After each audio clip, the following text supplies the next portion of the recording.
इंदिरा एकादशी व्रत कथा। आइए जानते हैं इंदिरा एकादशी का महत्व। आश्विन कृष्ण एकादशी का ही नाम इंदिरा एकादशी है। यह एकादशी पापों को नष्ट करने वाली तथा पितरों को अधोगति से मुक्ति देने वाली होती है। हे राजन, ध्यानपूर्वक इसकी कथा को सुनो।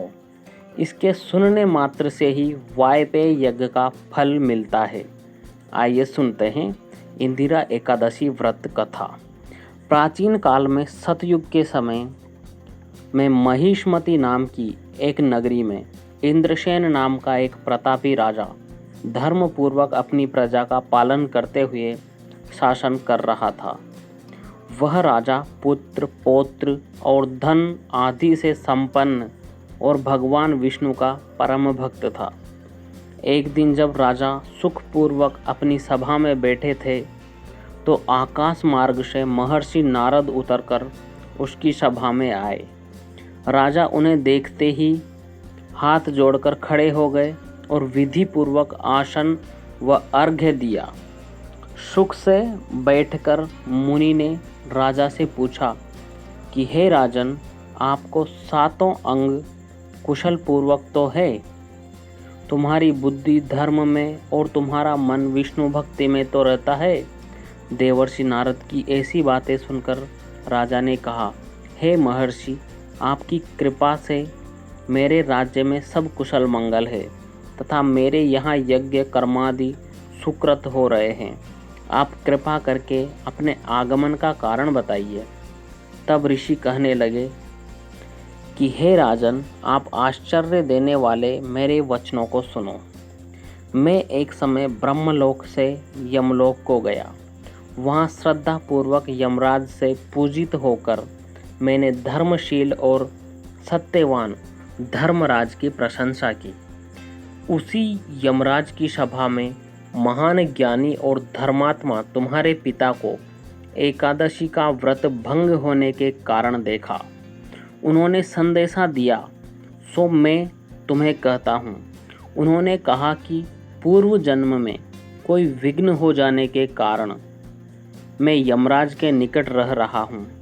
सो हे पुत्र, यदि तुम आश्विन कृष्ण इंदिरा एकादशी का व्रत मेरे निमित्त करो तो मुझे स्वर्ग की प्राप्ति हो सकती है। इतना सुनकर राजा कहने लगा कि हे महर्षि, आप इस व्रत की विधि मुझसे कहिए।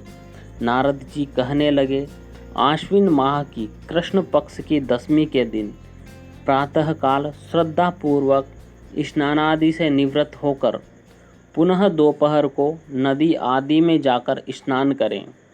फिर श्रद्धापूर्व पितरों का श्राद्ध करें और एक बार भोजन करें।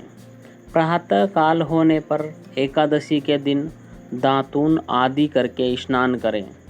फिर व्रत के नियमों को भक्तिपूर्वक ग्रहण करता हुआ प्रतिज्ञा करें कि मैं आज संपूर्ण भोगों को त्याग कर निराहार एकादशी का व्रत करूँगा। हे अच्युत, हे पुंडरीकाक्ष, मैं आपकी शरण में हूँ, आप मेरी रक्षा कीजिए। इस प्रकार नियम पूर्वक शालिग्राम की मूर्ति के आगे विधि पूर्वक श्राद्ध करके योग्य ब्राह्मणों को फलाहार का भोजन कराएं और दक्षिणा दें। पितरों के श्राद्ध से जो बच जाए उसको सूंघ कर गोमाता को दें तथा धूप, दीप, गंध, पुष्प, नैवेद्य आदि सब सामग्री से ऋषिकेश भगवान का पूजन करें। रात में भगवान के निकट जागरण करें।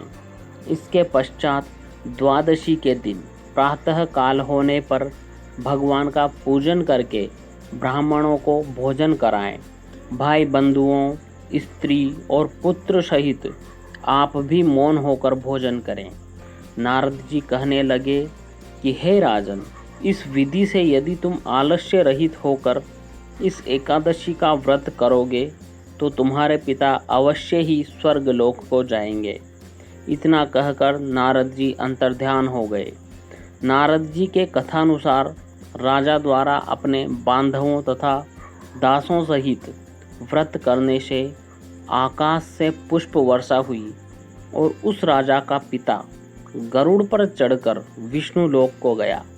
राजा इंद्रसेन भी एकादशी के व्रत के प्रभाव से निष्कंटक राज्य करके अंत में अपने पुत्र को सिंहासन पर बैठाकर स्वर्गलोक को गए। यह इंदिरा एकादशी के व्रत का महात्म्य मैंने तुमसे कहा। इसके पढ़ने और सुनने से मनुष्य सब पापों से छूट जाते हैं और सब प्रकार के भोगों को भोग कर वैकुंठ को प्राप्त होते हैं। कहानी यहीं समाप्त होती है।